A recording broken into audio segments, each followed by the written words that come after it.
솔로몬이 왕이 되어 기브온 산당에서 1000번제 드리고 하나님께 지혜 받고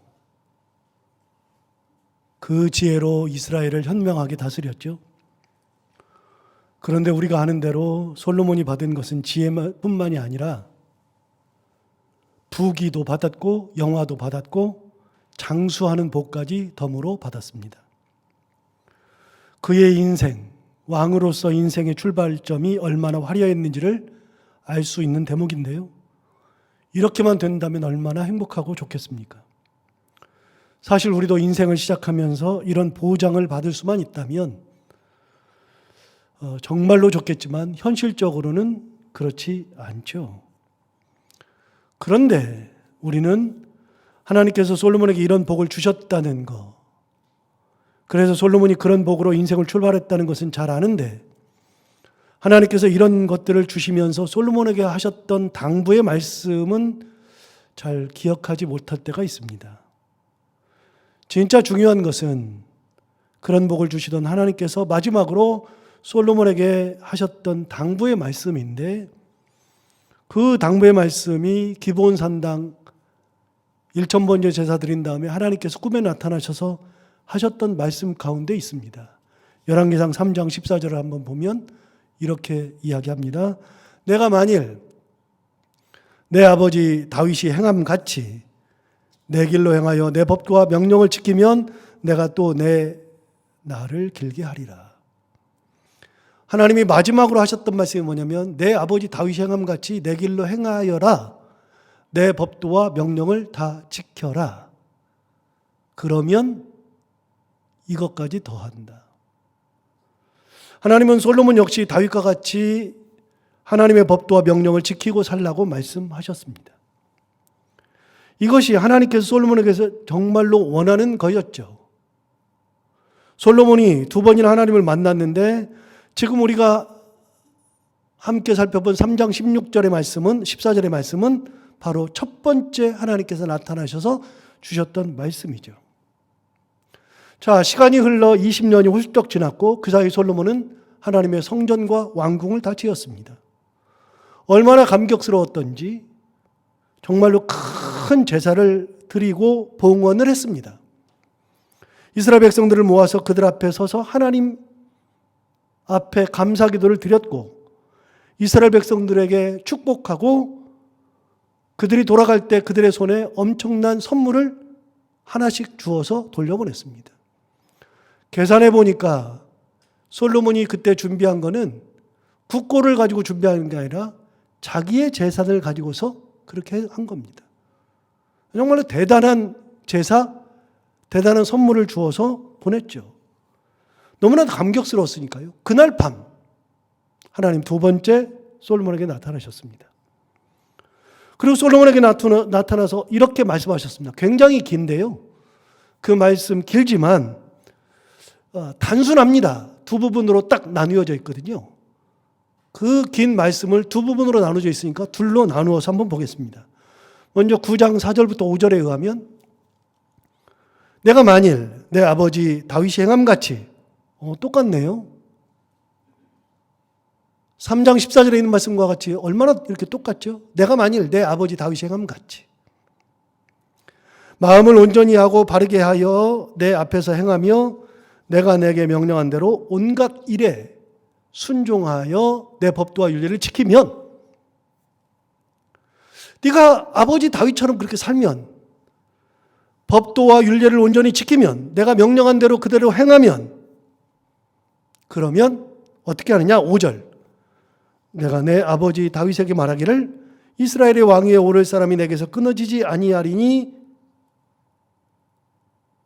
아니하리라 한 대로 내 이스라엘의 왕위를 영원히 견고하게 하리라 이렇게 말씀하시죠. 그러니까 첫 번째 둘로 나뉜다 그랬는데 첫 번째 네가 만일 법도와 율례를 지키면 내가 내게 명령한 대로 행하면 다윗의 일로 가면 그럼 이런 복을 주겠다 하는 겁니다. 자, 2번째 구분되는 말씀이 또 있습니다. 6절부터 9절까지 좀 길긴 하지만 이렇게 말합니다. 만일 너희나 너희의 자손이 아주 돌아서서 나를 따르지 아니하며 내가 너희 앞에 둔 나의 계명과 법도를 지키지 아니하고 가서 다른 신을 섬겨 그것을 경배하면.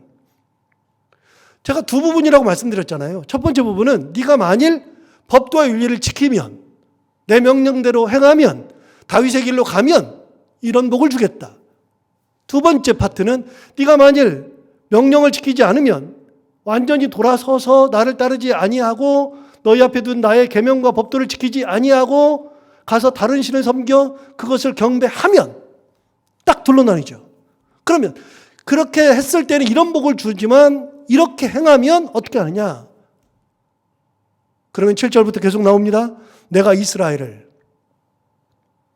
내가 그들에게 준 땅에서 끊어버릴 것이요 내 이름을 위하여 내가 거룩하게 구별한 이 성전이라도 내 앞에서 던져버리리니 이스라엘은 모든 민족 가운데서 속담거리와 이야기거리가 될 것이다. 첫 번째, 그렇게 내 법도를 떠나서 너희가 돌아서서 다른 신을 섬기면, 계명과 법도를 지키지 아니하면 어떻게 하느냐, 이런 화가 임하는데, 첫 번째는 어떤 거냐? 내가 너희들을 이 땅에서 끊어버리겠다. 그리고 네가 지금 이 성전을 지어줬는데 내가 거룩하게 구별한 이 성전이라도 던져버릴 것이다. 그리고 이스라엘 백성들은 모든 민족과 그런 모든 민족 가운데에서 속담거리가 되고 이야기거리가 될 거다. 계속해서 8절 볼까요?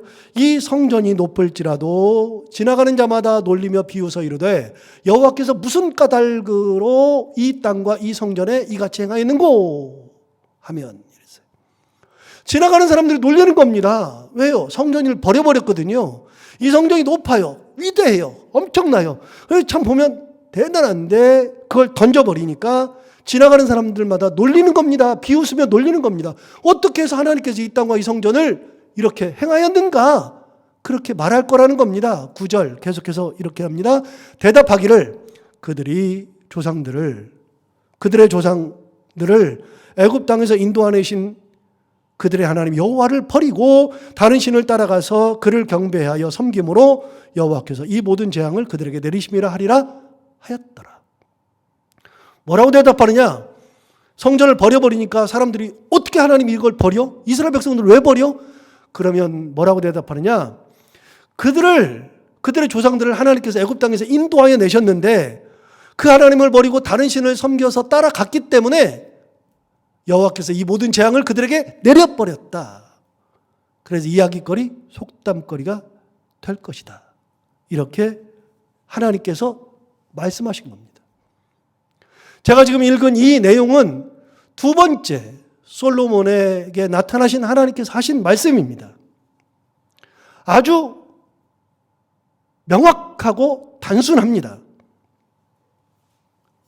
어떤 일이 있다 할지라도 하나님을 떠나면 성전을 버리고 이스라엘 백성들을 끊어버려서 다른 민족에게 이야기거리와 속담거리가 되게 만들어버릴 것이다 하는 겁니다.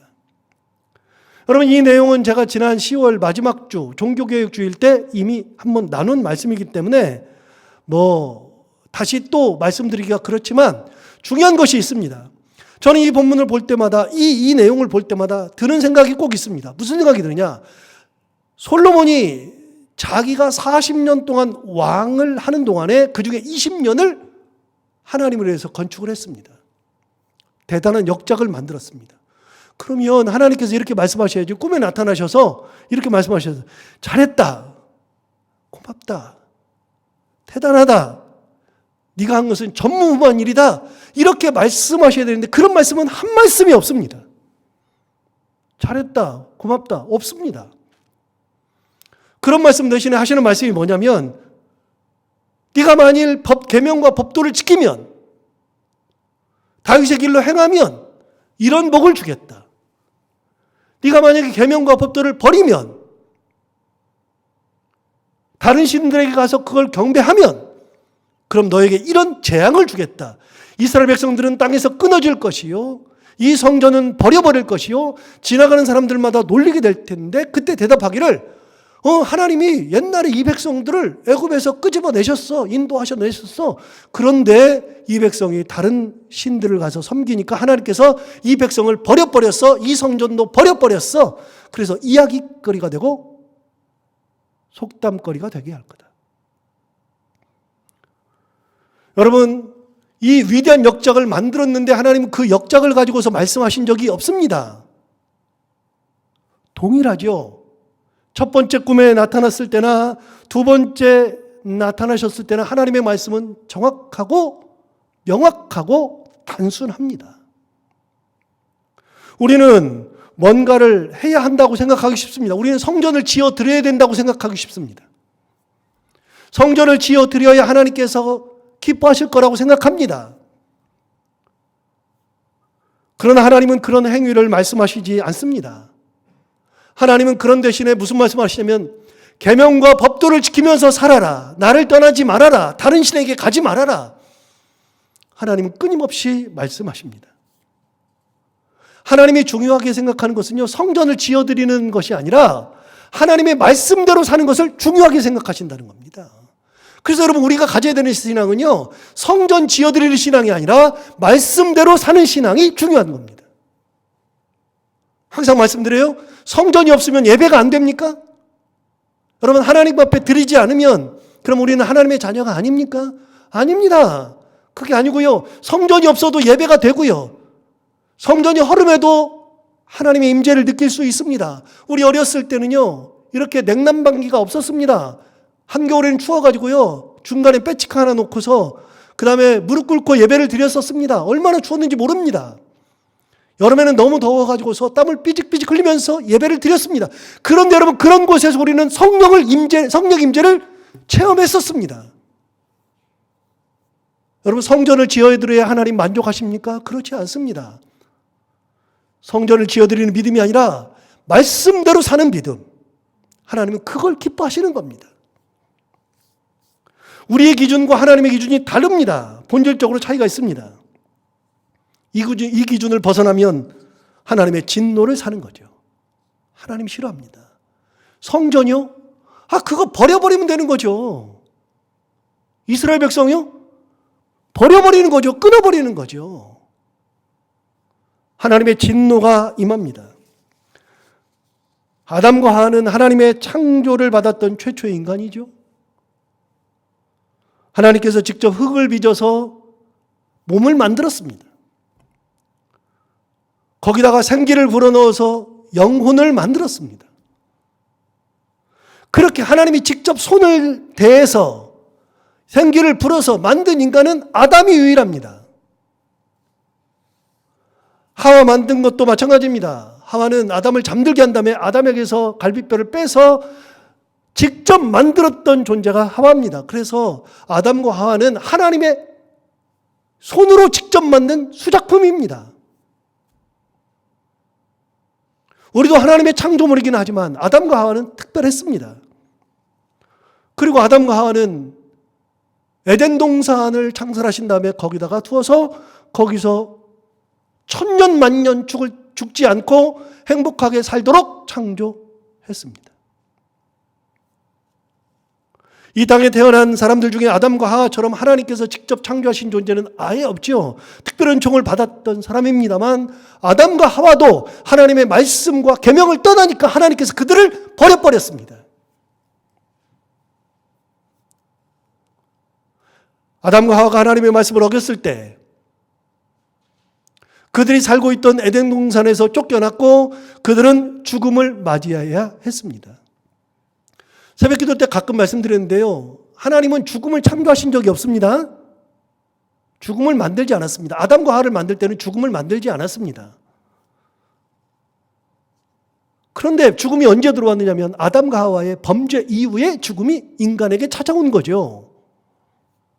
하나님께서 동산의 과일을 다 만드셨고 동산 중앙에 있는 나무들 두 그루 중에서 한 그루인 선악을 알게 하는 나무의 열매를 먹지 말라. 먹는 날에는 정령 죽으리라. 반드시 죽으리라 말씀하셨는데 그걸 어겼을 때 하나님께서는 아담과 하와를 더 이상 에덴 동산에 두지 않았습니다.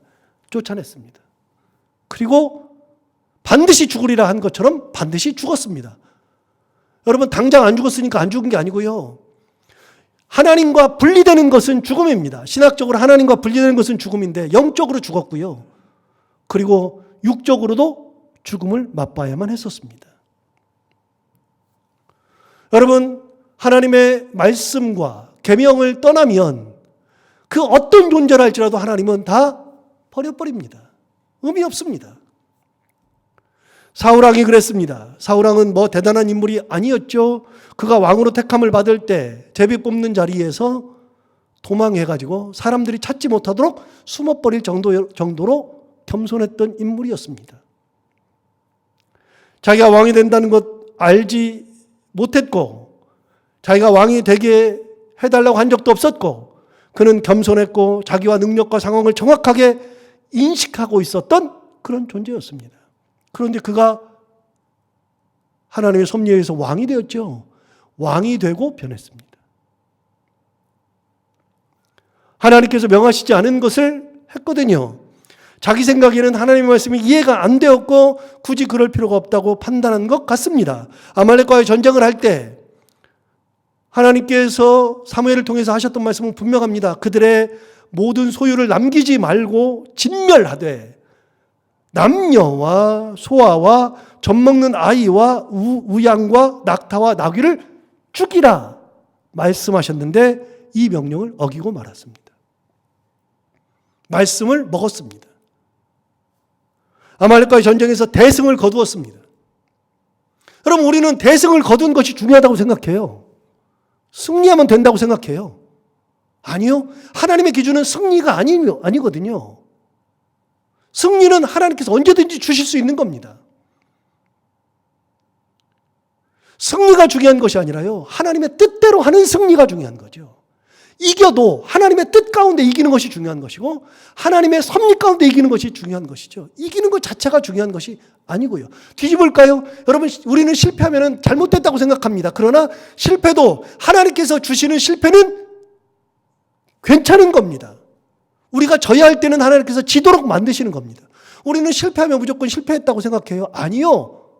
실패해도 하나님께서 그 실패를 우리에게 주셔서 실패를 통해서 뭔가를 주시고자 하신다면 그 실패는 실패가 아닙니다. 승리는 승리요, 실패는 실패가 아니라 승리여도 실패가 있고 실패해도 승리가 있는 겁니다. 하나님의 뜻 가운데 하고 있느냐가 중요한 거죠. 아말렉과의 전쟁에서 대승을 거두었던 사울은 아말렉의 왕 아각을 살렸습니다. 남녀와 소아와 그랬는데 다 모든 사람을 다 죽이라, 진멸하라 말씀하셨는데 다른 사람 다 죽였는데 왕 아각은 살렸습니다. 또 양과 소의 가장 좋은 것들을 살려놓았습니다. 하나님 말씀하셨습니다. 젖먹는 아이, 우양과 낙타와 나귀를 죽이라. 전부 다 죽이라 그랬는데 자기가 보니까 좋은 양과 소를 살렸습니다. 사무엘이 거기 갔을 때 그들은 그걸 숨겨놓고 있었고 그리고 사무엘이 그에게 갔을 때는 이미 일이 벌어졌습니다. 사무엘 앞에 변명을 늘어놓았죠. 그런데 여러분, 제가 성경을 읽다가 오늘 다시 이번에 설교 준비를 하다가 다시 성경을 보다가 깨달은 게 하나 있습니다. 저도 지금까지 그걸 인식을 못했었는데요. 아말렉과의 전쟁을 한 다음에 사울이 갔을 때 변명해가지고서 그때 이제 사무엘이 깨닫고 이제 막 책망하고 하나님 말씀을 전한 줄 알았거든요. 그런데 다시 성경을 보니까요. 사무엘이 사울에게 가기 전에 하나님이 이미 사무엘에게 나타납니다. 이렇게 말씀하십니다. 사무엘상 15장 11절에 사울에게 가기도 전에 하나님께서 이렇게 말씀을 먼저 하십니다. 내가 사울을 왕으로 세운 것을 후회하노니 그가 돌이켜서 나를 따르지 아니하며 내 명령을 행하지 아니하였음이라 하신지라. 사무엘이 근심하여 온 밤을 여호와께 부르짖으니라. 여러분, 이미 사울과 만나기도 전에 사무엘이 사울에게 가기도 전에 하나님께서 그날 사무엘에게 나타나셔서 하신 말씀입니다. 뭐라고 말씀하셨느냐? 내가 그를 왕으로 세운 것을 후회한다. 왜? 그가 돌이켜서 나를 따르지 아니하고 내 명령을 행하지 아니하기 때문이다. 여러분, 하나님의 기준은 사울이 전쟁에서 이기는 게 아닙니다. 내 명령을 따르지 않았다. 어디서 많이 봤는데요? 아까 봤는데요, 전부 다? 하나님은 나타나실 때마다 동일한 말씀을 계속 하시는 겁니다. 내 명령을 따르지 않는다. 내 계명을 따르지 않는다. 내 율법을 지키지 않는다. 돌이킨다. 이미 하나님이 사무엘에게 말씀하셨던 겁니다. 그리하여서 사무엘이 근심하고 온 밤을 여호와께 부르짖었답니다. 여러분, 사무엘이 도대체 온 밤을 새우면서 왜 부르짖을까요? 사울을 만나기도 전에 하나님께서 그를 버린다, 후회한다, 새로 세울 거다 말씀하실 때 왜 도대체 사무엘이 온 밤을 지새우면서 부르짖고 있을까요?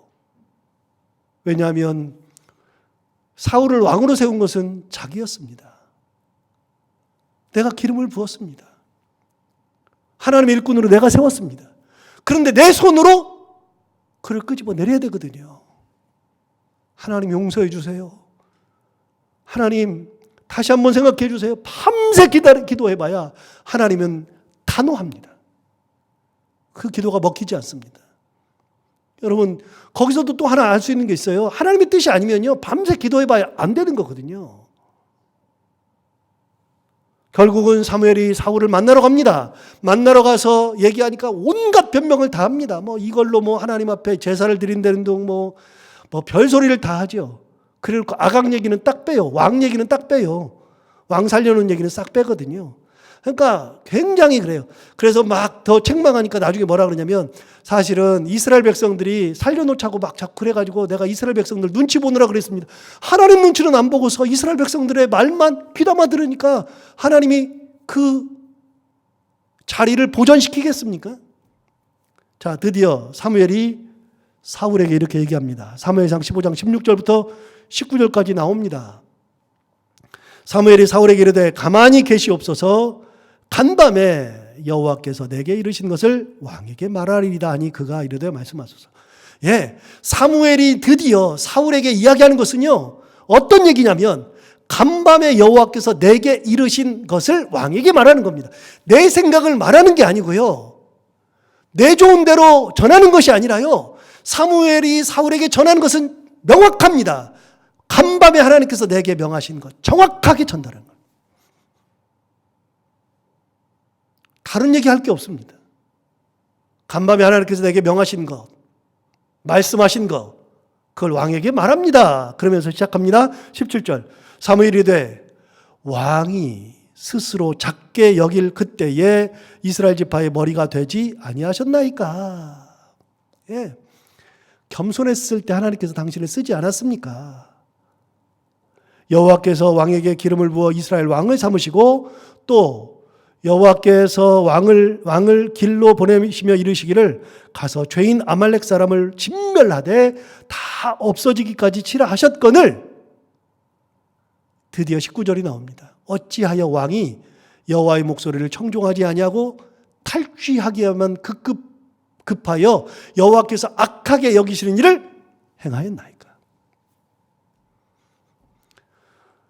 사울의 잘못은요, 사울왕의 잘못은 그가 전쟁을 이겼기 때문에 대단한 그런 걸 말하기도 전에 그의 잘못은 하나님의 명령을 어겼기 때문에 생기는 겁니다.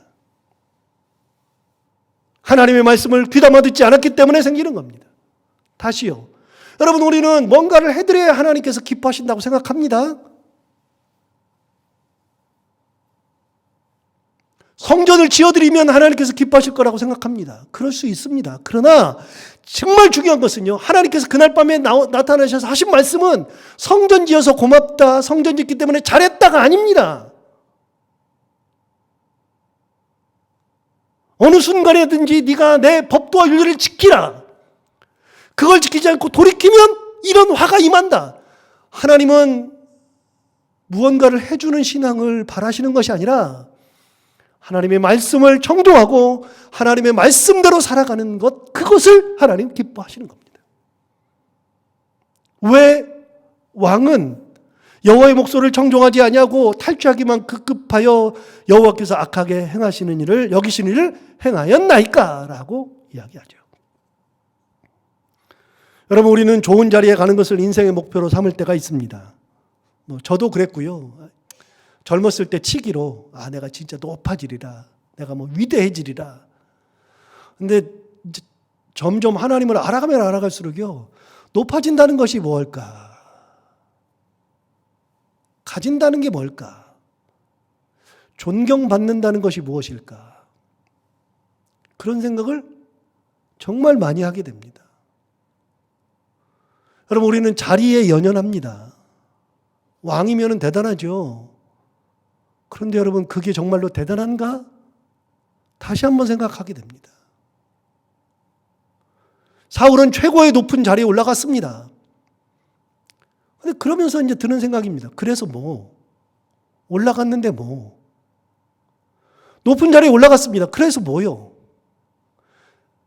대승을 거두었습니다. 그래서 뭐요?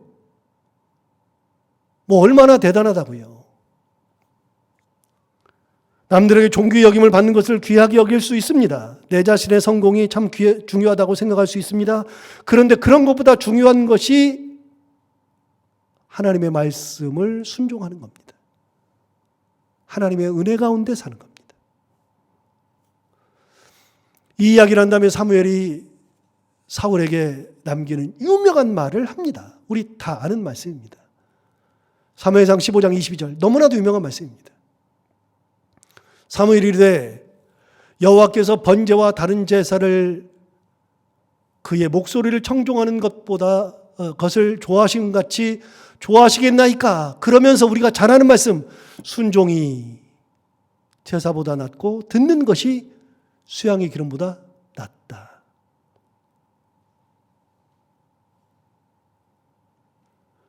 이스라엘 백성들은 번제와 다른 제사에 목숨을 걸었습니다. 구약은 제사의 시대였습니다. 그래서 제사를 드리면 최고를 했다고 생각했습니다. 그러나 여러분, 제사, 번제를 아무리 드려도 여호와의 목소리를 청종하는 것을 이겨낼 수 없습니다. 성경을 보면 이스라엘 백성들이 망하죠. 유대도 망하죠. 전부 다 망합니다. 망하는데 놀랍게도요, 선지자들이 수백 년 동안에 계속 외칩니다. 나라 망한다. 이러다 망한다. 그러는데 여러분, 우리가 선지서를 읽어보면 답이 나오는데요. 선지서에서 망한다 그럴 때 너희들이 망하는 이유를 설명을 다 해줘요. 해주는데 그 중에 어느 한 구석이라도 제사 드리지 않아서 망한다고 이야기한 적이 없어요. 제사 안 드려서 망한 게 아니에요. 이스라엘 백성들이. 이스라엘 백성들이 얼마나 이스라엘 백성들이 망한 거는요, 하나님의 말씀을 듣지 않아서, 청종하지 않아서, 명령대로 살지 않아서, 법대로 살지 않아서입니다. 이사야에 가면 그거 나옵니다. 위에서 아수르가 쳐들어오니까, 바벨론 쳐들어오고 아수르 쳐들어오니까 이스라엘 백성들이 어떻게 하느냐? 애굽에다가 원조를 요청해요. 애굽에다가 원조를 요청하니까 애굽이 위에서 내려오는 것을 애굽이 올라와가지고 그 중간에서 이스라엘 땅에서 전쟁해가지고 물려타달라고 애굽에서 원조를 막 요청해요. 파병해달라고. 뭐라 그래요? 여호와의 팔이 짧아서 너희를 구원하지 못하느냐? 하나님이 손이 짧아서 그들을 못 막는 게 아닙니다. 그들이 하나님을 떠났기 때문에 재앙으로 오는 거지 힘이 약해서 오는 것이 아닙니다. 이스라엘 백성들이 힘이 약해서 망한 것도 아닙니다. 제사 드리면 된다고 생각했어요. 그런데 얘기하잖아요. 순종이 제사보다 낫다. 듣는 것이 수양의 기름보다 낫다. 23절.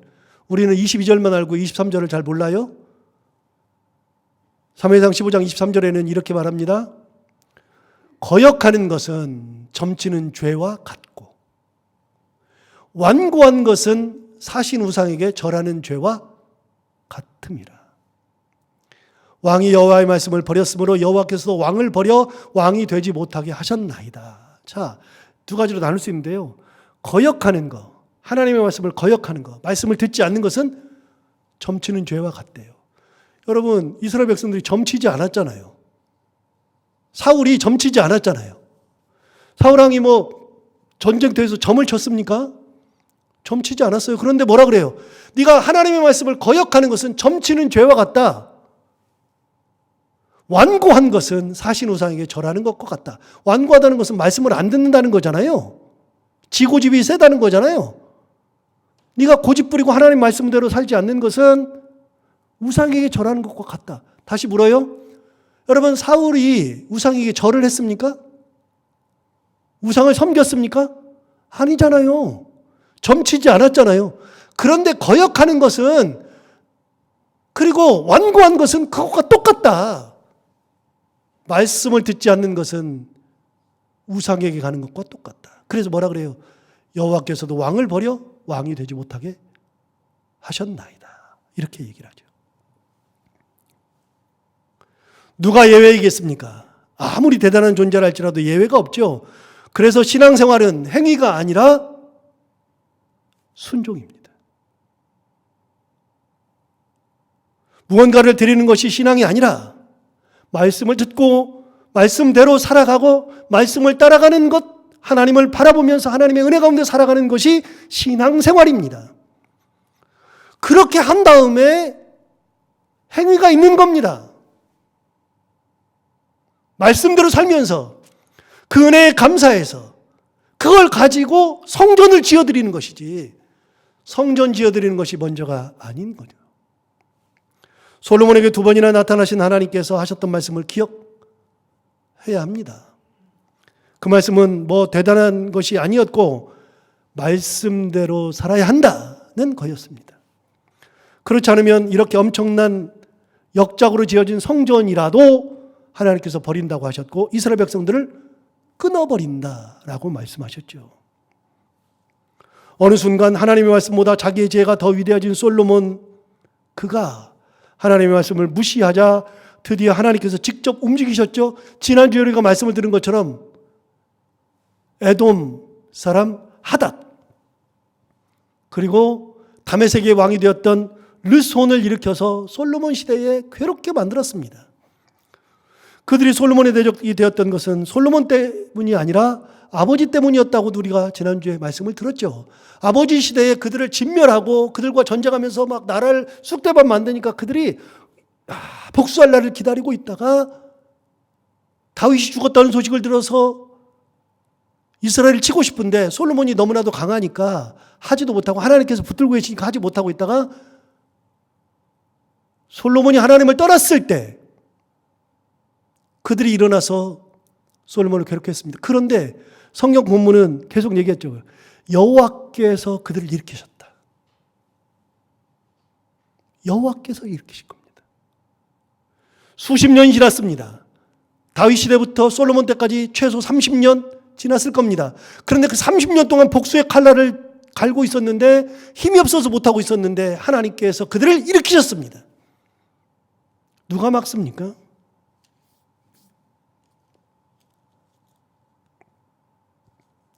그렇게 하나님께서 대적을 준비하셔서 솔로몬을 힘들게 하시는 한편 오늘 본문에 있는 것처럼 나라를 나눌 준비를 하십니다. 드디어 나라를 나누거든요. 하나님께서 나라를 나눈다는 이야기를 하셨습니다. 열왕기상 11장 11절에 의하면 이렇게 얘기하십니다. 여호와께서 솔로몬에게 말씀하시되 내게 이러한 일이 있었고 또 내가 내 언약과 내가 내게 명령한 법도를 지키지 아니하였으니 내가 반드시 이 나라를 내게서 빼앗아 내 신하에게 주리라. 나라를 나누겠다는 것은 하나님의 뜻입니다. 왜요? 이유가 나오잖아요. 내가 내 언약과 내가 내게 명령한 법도를 지키지 아니하였으니 어디서 많이 봤는데요. 계속 나오는데요. 하나님은 틈만 나면 말씀하십니다. 법도를 행하라. 명령대로 하라. 순종하라 그랬는데 네가 그렇게 하지 아니하였으니 내가 반드시 이 나라를 내게서 빼앗아 내 신하에게 주리라.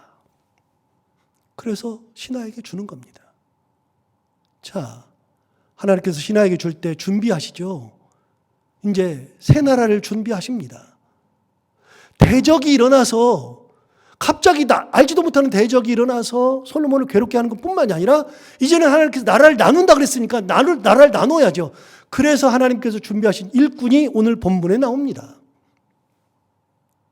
솔로몬 하면 건축과 관련이 있다 그랬죠. 그래서 성경에 건축 그러면 두 사람을 꼭 생각해야 된다 그랬어요. 건축. 첫 번째 솔로몬, 두 번째 헤롯 대왕. 성경에 이 둘은 건축하면 꼭 따라오는 두 사람입니다. 대단한 사람입니다. 솔로몬은요, 왕이 되어서 죽을 때까지 건축만 하다 죽었습니다. 대단합니다. 여기저기. 왕궁과 성전만 지은 것이 아니라 예루살렘을 중수하고요, 여러 개의 성을 보수하고요, 국가를 튼튼하게 하기 위해서 나라의 경계에다가 여러 개의 성을 쌓고 그렇게 하면서 온 나라를 공사했던 사람이 솔로몬입니다. 그렇게 예루살렘을 공사할 때 그때 솔로몬이 한 인재를 발탁합니다. 가만히 보니까 너무나도 부지런하거든요. 에브라임 사람인데 너무나도 부지런하니까 그를 딱 발탁해서 그를 책임자로 세웁니다. 요셉 지파의 책임자로 딱 세워서 네가 이 지파의 장으로서 에브라임 지파니까 여기서 네가 감독해. 그래서 직접 솔로몬이 발탁한 사람이 있었습니다. 그 사람은 여로보암이죠. 여러분, 여로보암이 누구죠? 이스라엘이 둘로 나뉠 때 북쪽 이스라엘과 남쪽 유다가 되었을 때 북쪽 이스라엘의 초대 왕이 여로보암 아닙니까? 그런데 솔로몬이 공사할 때 발탁했던 인물이 여로보암입니다. 그가 너무나도 성실하니까 발탁해가지고 책임자를 두었는데 그날 어떤 일이 자기도 모르는데 그 여로보암이 공사를 마치고 집으로 돌아가는 길에 예루살렘 성을 딱 나오는데 갑자기 아이야라는 사람이 자기 앞을 딱 가로막더니 아무도 없는데 둘이서 딱 있을 때 아이야가 새 옷을 입고 와가지고서 그 옷을 12조각으로 찢어버리는 겁니다. 자기 옷을 벗어가지고 아이야가 12조각으로 찢은 다음에 이제 이야기하는 겁니다. 31절에 11장 31절에 이렇게 얘기합니다. 여로보암에게 이르되 너는 10조각을 가지라. 이스라엘 하나님 여호와의 말씀이 내가 이 나라를 솔로몬의 손에서 빼앗아 10지파를 내게 준다. 32절 오직 내 종 다윗을 위하여 이스라엘 모든 지파 중에서 택한 성읍 예루살렘을 위하여 한 지파를 솔로몬에게 준다. 그래서 여러분 10지파를 여로보암에게 준다는 겁니다. 한 번도 여로보암은 나라가 나뉠 거라고 생각해 본 적이 없습니다. 단 한 번도 자기가 왕이 되겠다고 생각해 본 적도 없습니다. 그런데 어느 날 갑자기 하나님께서 선지자 아이야를 통해서 그 옷을 10둘로 찢은 다음에 10개를 주면서 10지파는 네 거야. 하나님께서 여로보암을 준비하신 거죠. 반대로 솔로몬은 대책이 없습니다. 해볼 수 있는 게 없습니다. 나라가 나뉘는 것을 솔로몬이 막을 수가 없습니다. 오늘 본문 중에 38절을 볼까요? 38절. 이게 지금 계속해서 아이야가 하는 얘기입니다. 아이야가 40절까지 계속 얘기하는데요. 오늘 본문에 있는 것을 얘기하는데요. 그 아이야가 여로보암에게 이렇게 이야기합니다. 여러분 이걸 귀담아 들어야 됩니다. 자, 뭐라고 얘기합니까? 네가 만일 내가 명령한 모든 일에 순종하고 내 길로 행하며 내 눈에 합당한 일을 하며 내 종 다윗이 행한 같이 내 율례와 명령을 지키면 많이 봤는데 정말 많이 봤는데 어디 나와요? 솔로몬에게 나타날 때마다 하신 말씀 아닙니까? 사울 왕에게 하셨던 말씀 아닙니까? 여러분 하나님은 사람에게 나타나실 때마다 꼭 하시는 말씀이 너 왕이 되어서 성전을 지어라. 왕이 되었으니 이렇게 해라. 하신 적이 없어요. 하나님은 계속 말씀하십니다. 내가 만일 내가 명령한 모든 일에 순종하고 내 길로 행하며 내 눈에 합당한 일을 하며 내 종 다윗이 행함같이 내 율례와 명령을 지키면 똑같은 말씀하시죠. 그러면 어떻게 한다고요? 내가 너와 함께 있어. 내가 다윗을 위하여 세운 것 같이 너를 위하여 견고한 집을 세우고 이스라엘을 내게 주리라. 여로보암에게 했던 첫 번째 말씀입니다. 하나님 말씀. 명령대로 하라. 순종하라. 법도를 지키라. 한 3주, 4주에 걸쳐서 제가 솔로몬 시대부터 이렇게 쭉 넘어가면서 지금 보고 있는데 설교를 준비하면서 결단하는 게 또 생겨요. 아, 그렇지. 저뿐만 아니라 우리 성도들 모두가 다 이래야지. 우리가 뭔가를 드리는 신앙이 아니라 말씀대로 사는 신앙을 살아야지. 여러분, 우리 교회가 뭘로 하나님 앞에 나아가겠습니까? 여러분은 뭘로 하나님 앞에 나아가겠습니까? 성전 지어드리는 것은 두 번째입니다. 성전부터 지으려고 하지 말고요. 말씀대로 살아가는 신앙이 먼저고, 그 말씀 앞에서 성전까지 지어드리는 신앙으로 나가야 이게 대단한 거 아닙니까? 지난 한 달 동안 제가 이제 새벽기도 끝나고서 이제 이 강대상에서 약 1시간씩 성도들의 이름을 불러가면서 다 기도했습니다. 사실은 여러분도 느끼지만 1시간 동안 무릎 꿇고 있으면 그거 쉬운 게 아니고요.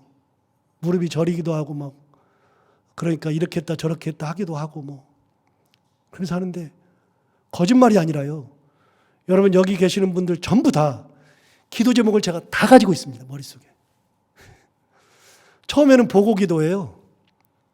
그런데 2, 3일만 지나면 제가 몇 년 기도했기 때문에 2, 3일만 지나면 머릿속에 다 들어있어요. 그래서 기도할 때 적어놓은 걸 보지를 않습니다. 보지를 않고 그냥 넣어놨다가 기도가 다 끝나면 혹시 내가 빠뜨린 게 있나 그래서 한 장씩 넘겨가면서 6장인데 그냥 넘겨가면서 빠진 사람만 오늘 이분이 빠졌네. 그래서 특별히 더 기도합니다. 하나님 이분은 제가 빠뜨렸는데 그러면서 기도합니다. 그럼 내일 되면 또 다른 사람이 빠질 때가 있고 그렇습니다. 그 많은 분들을 제가 다 기도합니다. 그런데 여러분 왜 그렇습니까? 사실은요. 1월달 한 달 동안 기도하는 거 쉬운 게 아니고요. 사실은 안 하고 싶을 때가 많아요. 근데 왜 합니까? 한 10월부터 막 갑자기 이제 곧 있으면 1월 오는데 그런 생각도 듭니다. 제가 시작했는데 그게 제 올무가 되어서 힘들 때가 있습니다. 그런데 왜 합니까? 저는 아마 목회를 그만둘 때까지도 이렇게 할 것 같은데 왜 합니까? 제가 기도하면서 모든 성도들을 위해서 기도할 때 뭐 대단한 것을 위해서 기도하지 않습니다. 물론 여러분들의 기도 제목을 가지고서 기도하지요. 대단한 걸 가지고 기도하지 않습니다. 여러분 하나님께서 우리를 지키시고 위하셔야 되는 거 아닙니까? 하나님께서 우리를 붙들어 주셔야 되는 거 아닙니까? 가정은 하나님의 은혜 가운데 있어야 되는 거 아닙니까? 하나님께서 내 자녀의 앞길을 붙들고 가셔야 되는 거 아닙니까? 가다가 어떤 일을 당할지 어떻게 압니까? 사울왕과 같이 위대한 사람이 되어도 하나님께 버림받을 수 있지 않습니까? 그러니까 어떻게 기도합니까? 하나님 아주 겸손하게 기도합니다. 하나님의 은혜를 바라보면서 겸손하게 기도합니다. 첫 번째는 설교 준비하면서 계속해서 들었던 생각. 하나님의 말씀대로 순종하며 살아가야 되겠다. 말씀이 먼저다. 순종이 먼저다. 그러면 어느 누구도 예외가 없습니다. 하나님 다 버립니다. 아담 버리고 사울 버리고 또 솔로몬까지도 다 버려버리고. 누굴 찾느냐? 하나님은 말씀에 순종하는 자를 찾습니다. 이렇게 우리가 신앙생활하면서 말씀에 순종하기를 더욱더 결단하고 하나님의 말씀을 붙들고 살아가는 저희들이 다 되기를 바랍니다. 기도하겠습니다. 하나님 아버지 감사합니다. 오늘 솔로몬에 대해서 또 한 번 살펴봅니다. 하나님 아버지 우리가 뭐 대단한 것은 아니더라도 성전은 지어드리지 못해도 말씀을 붙들고 살아가는 저희들 되게 하여 주옵시고 하나님께서 명령한 모든 일에 순종하고 하나님의 길로 행하고 하나님의 눈에 합당한 일을 행하며 다윗이 갔던 그 행함의 길, 그 길로 가서 하나님의 율례와 법도를 명령을 지키며 하나님을 온전히 붙들고 살아가는 저희들 되게 하여 주옵소서. 우리 교회 성도들, 우리 교회 모두 다 이렇게 하나님만 붙들고 살아가는 저희들 되게 하여 주옵소서. 예수님 이름으로 기도하옵나이다. 아멘.